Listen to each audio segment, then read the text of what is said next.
Mateus capítulo 9, 35 em diante. Vamos ler também 1 Coríntios 1, 18. Amém. Assim diz a palavra do Senhor, Mateus 9, 35.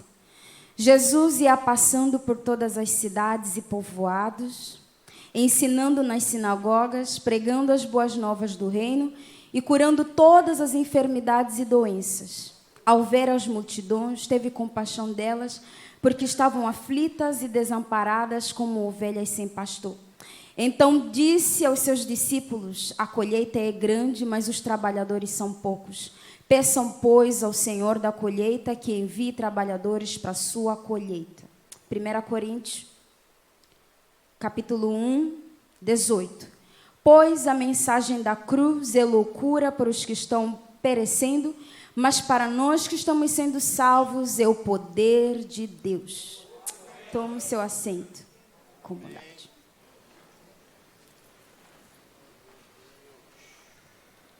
Eu quero meditar com a igreja, depois de a gente ter lido esses dois textos, a respeito da mensagem da cruz e a responsabilidade da igreja quanto a essa mensagem. Jesus veio do Pai com um propósito de restaurar a comunhão que antes foi rompida pelo pecado, um propósito de redimir a humanidade do seu pecado, para que houvesse perdão, para que nós desfrutássemos hoje do perdão do Pai por meio do seu sangue. E Jesus veio e cumpriu esse propósito. Jesus realizou essa tarefa. Jesus realizou esse objetivo que ele teve, esse propósito de redimir, de restaurar a humanidade. E ele conclui essa missão, ele conclui essa responsabilidade, esse propósito na cruz do Calvário, quando ele foi pregado naquela cruz, naquele madeiro, com o seu corpo todo dilacerado, todo ensanguentado. Jesus conclui essa missão. E a cruz era simplesmente um objeto de execução. Olhamos para a história e podemos perceber que o Império Romano crucificou milhares naquela cruz. Então, o poder não estava naquele pedaço de madeira, o poder não está na relíquia, naquele pedaço, naquele formato de cruz, mas o poder está na obra realizada na cruz e o autor que fez essa realização, Jesus Cristo. E nós podemos observar e contemplar. Então, o poder que existe nessa cruz, o poder que existe na obra realizada naquela cruz, ela foi derramada em nossas vidas, ela foi entregue em nós. E voltando para o texto, nós conseguimos observar que a palavra do Senhor, ela diz que a mensagem da cruz, ela é poder para os que estão salvos, mas para aqueles que estão perecendo, ela não significa nada. Por que a mensagem da cruz se torna esse poder? Primeiro, porque a mensagem da cruz, ela nos leva a conhecer a verdade. João 8:32, conhecereis a verdade e a verdade vos libertará. Então, só a verdade, se ela não for conhecida, ela não existe o poder libertador. Então, a verdade, ela se torna libertadora, se torna transformadora a partir do momento que ela é conhecida. Amém? Então, nós temos um direito conquistado do Pai. Nós temos um direito conquistado por Cristo na cruz do Calvário, mas a falta de conhecimento desse direito não nos permite usufruir daquilo que já nos foi entregue na cruz do Calvário. Então, caminhamos como pessoas que não sabem o que fazer, como pessoas sem direcionamento. Por quê? Porque nós não temos noção do preço que foi pago. Então, só a verdade por si só, ela não pode gerar nenhum efeito. Então, quando Jesus se refere que conhecereis a verdade vos libertará, isso quer dizer que a verdade só produz um impacto na vida de quem entende essa verdade. Glória a Deus. Em Romanos 10, 14, o apóstolo Paulo diz: como, pois, invocarão aquele em que não creram? E como crerão naquele que não ouviram falar? E como ouvirão se não houver quem pregue? Então, a verdade, ela se torna libertadora, ela cria um impacto, ela gera transformação, ela gera renovo a partir do momento que ela é conhecida, a partir do momento em que ela é compreendida. Então, só a verdade distante, se ela não for debruçada, se ela não for aplicada, se ela não for demonstrada, se ela não for entregue, ela não gera nenhum impacto. Voltando para Mateus 9:35, nós podemos observar que Jesus, ele se movia com propósito. Jesus, ele se movia com um objetivo. Jesus entrava nas cidades e povoados com um propósito. Jesus saía das cidades com um propósito. Jesus entrava nas sinagogas com um propósito. E Jesus saía das sinagogas com um propósito. Mas em João 20, 21, Jesus aparece aos seus discípulos depois da sua ressurreição. Assim como o Pai me enviou, eu envio a vós. Então, Cristo transfere essa responsabilidade para a sua igreja. Cristo transfere essa responsabilidade para os seus discípulos. Glória a Deus. E a partir do momento que a igreja do Senhor recebe essa responsabilidade de proclamar, de se mover com propósito, de proclamar essa mensagem da cruz, a igreja precisa se mover com os mesmos propósitos que Cristo se moveu. A igreja precisa se mover com as mesmas agendas que Cristo se moveu. E a igreja precisa saber que é notório, todos nós temos esse conhecimento, que antes da fundação do mundo, Cristo nos escolheu. Jeremias 1, 5. Antes que te formasse no ventre da tua mãe, eu te escolhi e te separei como profeta. Então, antes da nossa existência, Cristo já colocou algo em nós. Cristo já colocou um propósito dentro do nosso coração. Então, nós não somos pessoas que nos reunimos por acaso. Não somos pessoas que nos apresentamos por acaso. Nós nos reunimos aqui por um propósito. Nós nos encontramos lá fora com um propósito. Nós entramos naquela família com um propósito. Nós entramos naquele trabalho com um propósito. Que propósito é esse? Em seguida, Jesus se movia com propósito ensinando nas sinagogas. Que propósito é esse? Propósito de ensinar a palavra de Deus. Propósito de proclamar essa mensagem da cruz que nos foi entregue. Propósito de pregar a missão de Deus nos entregue a nós por Cristo. Glória a Deus. Glória a Deus. Então, a partir do momento que a gente entende, que a gente toma essa responsabilidade, a gente não entrega isso para grupos específicos, a gente não entrega isso para determinadas pessoas, a gente toma isso como uma responsabilidade nossa, como uma responsabilidade minha, como uma responsabilidade sua. E estamos aqui, todos diferentes, mas existe uma coisa que nos une: a mensagem da cruz. O propósito da mensagem da cruz que precisa ser anunciada pelo mundo. Então a igreja, ela precisa se mover com os mesmos propósitos que Cristo se movia. Em Lucas 5, 1, 11, Jesus está em cima de um barco pregando para multidões. Mas em João 4, Jesus está com uma mulher, com uma única pessoa, mulher samaritana. Então, independentemente do lugar, independentemente do ambiente, independentemente da quantidade de pessoas, a mensagem da cruz precisa ser conhecida. Essa verdade que liberta, essa verdade que gera impacto, essa verdade que gera transformação, ela precisa ser conhecida. Ela precisa ser entendida.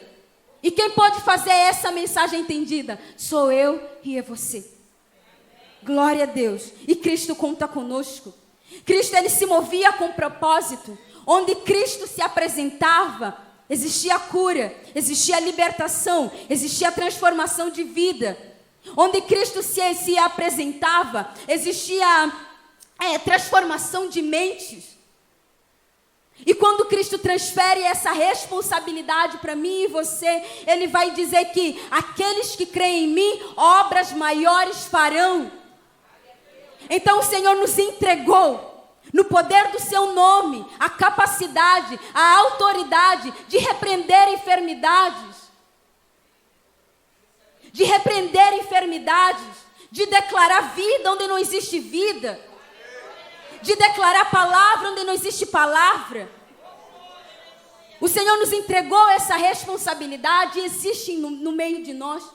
Então, a partir do momento que a igreja se move com esse propósito, essas coisas, esses sinais, essas enfermidades físicas, emocionais, essa libertação do sofrimento moral, a escravidão do pecado, cai sobre a terra, porque Cristo é sobre nós. E Ele é o autor da salvação, Ele é o autor da mensagem da cruz. Ele é quem dá sentido àquela cruz. Ele é quem dá sentido. Glória a Deus.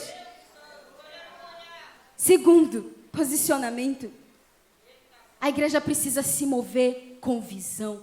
A palavra do Senhor diz que no 36, ao ver as multidões, então Jesus, ele enxergava.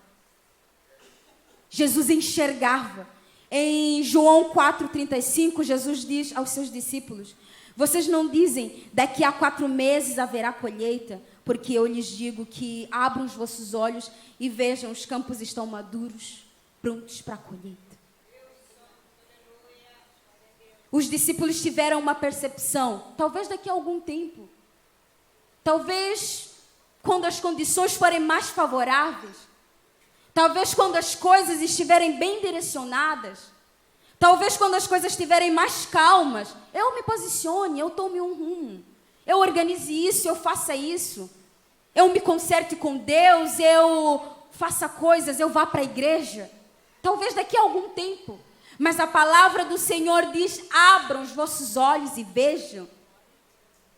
E a igreja do Senhor, que carrega essa mensagem da cruz, precisa se mover com visão, precisa enxergar aqueles que não são enxergados. Os campos estão prontos, os campos estão maduros. Glória a Deus, os campos estão prontos, os campos estão maduros. Olha para sua casa, olha para sua família, olha para os seus filhos, olha para os seus colegas de trabalho, olha para os seus colegas da faculdade, olha do seu lado, os campos estão prontos.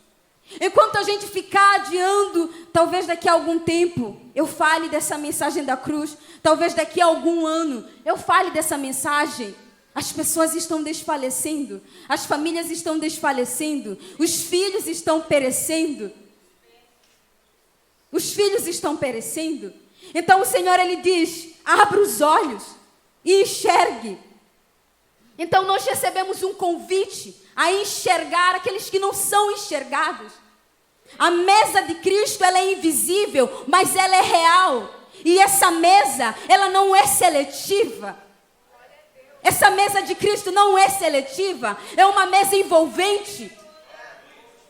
E a mesa de Cristo, ela foi exposta por necessidade.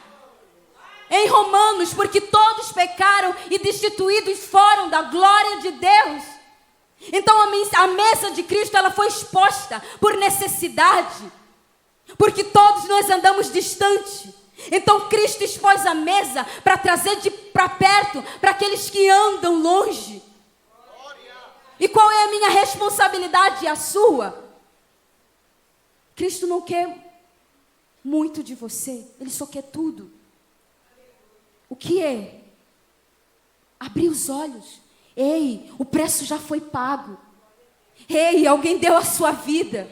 Ei, não precisa carregar mais esse fardo. Ei, não precisa viver mais na opressão. Ei, você não precisa mais ser escravo do pecado. Você não precisa mais ser escravo do medo. Você não precisa mais ser escravo das suas paixões. Alguém pagou o preço por você. Então essa mesa, ela é envolvente. Ela é envolvente. Tem pobre nessa mesa, tem rico nessa mesa, tem necessitado nessa mesa, tem órfão nessa mesa, tem viúva nessa mesa.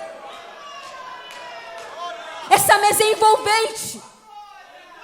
E Cristo fez o convite para mim e você tornar notório isso.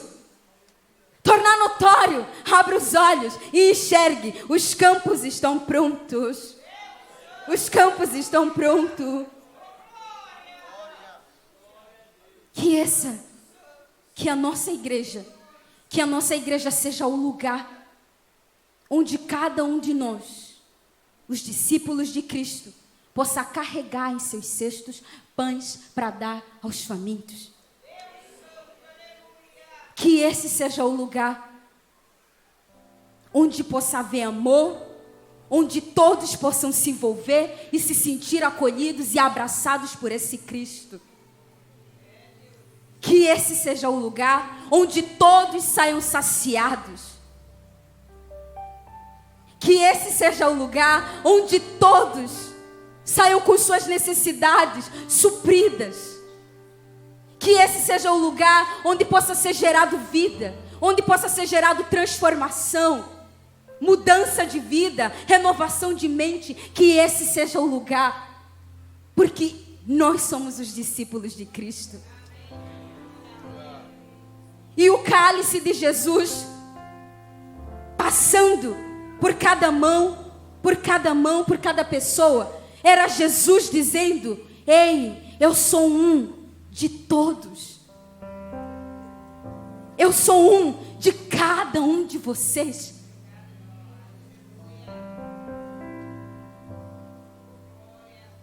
Eu sou um. Mas aqui cabe cada um de vocês, na sua individualidade, no seu jeito. Aqui cabe. Aqui cabe. E se cabe, não permanece assim. Não permanece assim. Aqui há transformação. Aqui há mudança. Aqui há renovo de Deus. Terceiro posicionamento.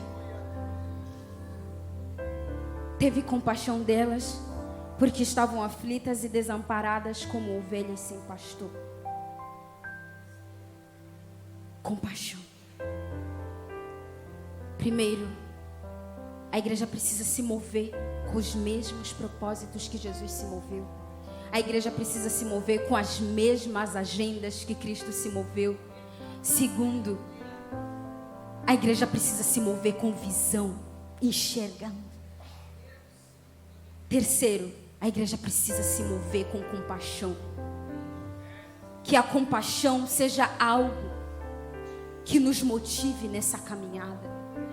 Que a compaixão seja o combustível da gente viver, da gente se alegrar, da gente celebrar diante da presença de Deus. Existe uma grande diferença entre ter pena de alguém e se compadecer. Quem tem pena pode ver e deixar a situação do jeito que está, idosinho. Ai, tadinho. Queria tanto que essa pessoa fosse renovada. Mas quem se compadece sente a necessidade de fazer algo. Quem se compadece sente a necessidade de ajudar o próximo, de mudar a situação, de questionar por quê, o que eu preciso fazer para te ajudar, o que eu preciso fazer para você se erguer, o que eu preciso fazer para você se levantar, o que eu preciso fazer para você continuar, o que eu preciso fazer para você prosseguir nessa caminhada. Jesus, ele se moveu com compaixão. Jesus, ele se moveu com compaixão. E a dor que possa encher o nosso coração, queimar a nossa alma, não é simplesmente o quanto o mundo está perdido, o quanto as pessoas padecem e desfalecem, mas a insensibilidade de nós que sabemos do poder que existe na cruz. Porque enquanto eu e você não considerarmos o pecado como algo real e mortal, nós nunca saberemos o verdadeiro valor da salvação. e o quanto ela é essencial na vida de quem precisa. O quanto ela é essencial na vida de quem necessita. O quanto ela é essencial na vida de quem está distante. Se for necessário que a gente jogue isca da nossa oração, se for necessário que a gente jogue isca da nossa presença, da nossa amizade, a gente faz.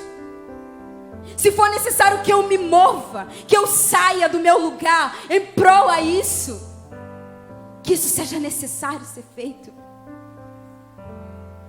Mover-se com compaixão. E eu digo muito que no meu país é um lugar onde as crianças são deixadas de qualquer maneira. Ninguém dá atenção. A criança passa o dia todo fora, ninguém está aí. Crianças totalmente vulneráveis ao abuso, aos assédios, a drogas. Completamente vulneráveis. Eu não posso mais olhar por essa situação e agir com indiferença. Eu não posso mais olhar para essa realidade e fingir que não estou enxergando nada. Porque eu creio num Deus que opera milagres. Eu creio num Deus que restaura vidas. Eu creio num Deus que gera transformação. Eu creio numa mensagem que gera impacto quando ela é conhecida, quando ela é compreendida. Você crê nessa mensagem? Você crê nessa palavra? Você crê na autoridade, no poder que existe na obra realizada na cruz? Glória a Deus. Então a gente nunca mais vai olhar para a nossa família e olhar do mesmo jeito. A gente nunca mais vai olhar para o nosso esposo ou para a sua esposa que talvez esteja distante e olhar ele com os mesmos olhos. Eu nunca mais vou entrar na minha faculdade e ver os meus colegas todos sem saber o que fazer do mesmo jeito. Eu nunca mais vou entrar no meu trabalho e ver os meus colegas de trabalho perecendo e reagir do mesmo jeito. Porque eu creio que existe poder na mensagem da cruz. Eu creio que existe poder. Que essa chama arde em seu coração. Já chega de nós nos acovardarmos. Já chega de nós ficarmos escondidos. Já chega de nós nos achegarmos aqui. Podemos nos assentar à ceia, enquanto existem outros que não conhecem o caminho dessa mesa. Enquanto existem outros que comem migalhas debaixo das nossas mesas. E a gente agir com indiferença como se não tivesse enxergado nada.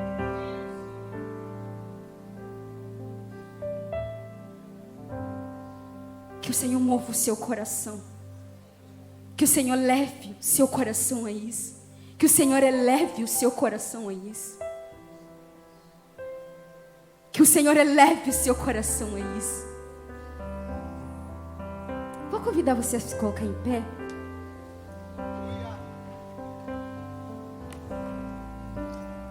Receba aquilo que Cristo fez por você na cruz do Calvário. Receba a mensagem na qual foi entregue a você. Receba, porque é seu por direito. Cristo conquistou isso por você. Celebre. Celebre a eternidade. Celebre a salvação. Celebre a vida eterna. Mas ei, não fique só com isso. Não fique só para você. Partilhe isso com alguém que está do seu lado desfalecendo. Partilhe isso com alguém que está do seu lado cansado, que não pode mais caminhar. Receba, receba, receba. E celebre a Cristo. Celebre o sangue derramado na cruz. Celebre a vida que Cristo doou por si. Celebre a obra feita na cruz do Calvário. Mas não guarde essa mensagem para si. você é responsável por essa mensagem. Eu quero orar por você. Eu quero orar por você. Eu quero orar por você que talvez ficou com essa chama por muito tempo. Mas talvez por algumas circunstâncias, por algumas coisas que aconteceram, talvez você insistiu e nos teus olhos você viu que não estava dando efeito, não estava dando resultado. Vamos orar juntos. Vamos orar juntos. E talvez tenha alguém que esteja cheio, farto deste pão, farto deste cálice, mas por muito tempo agiu com indiferença aos que estão debaixo. Mas Cristo toca o seu coração nesta manhã. Ei, filho, essa mesa não é seletiva. Ei, filho, essa mesa é envolvente. Ei, filho, eu sou um, mas de todos vocês. E talvez você esteja alguém aqui que andou distante, que ficou lá fora, lá longe, que eu não vou me envolver, eu não quero tomar nada, eu não quero nem participar, não quero fazer parte disso. Cristo te convida, filho, vem à mesa. Vem à mesa, filho, vem à mesa, filho, vem à mesa. Existe vida nesta mesa, existe salvação nesta mesa, existe libertação nesta mesa, existe renovo nesta mesa. Venha para esta mesa e seja saciado pela presença do Eterno, e seja saciado pela presença do Eterno Deus.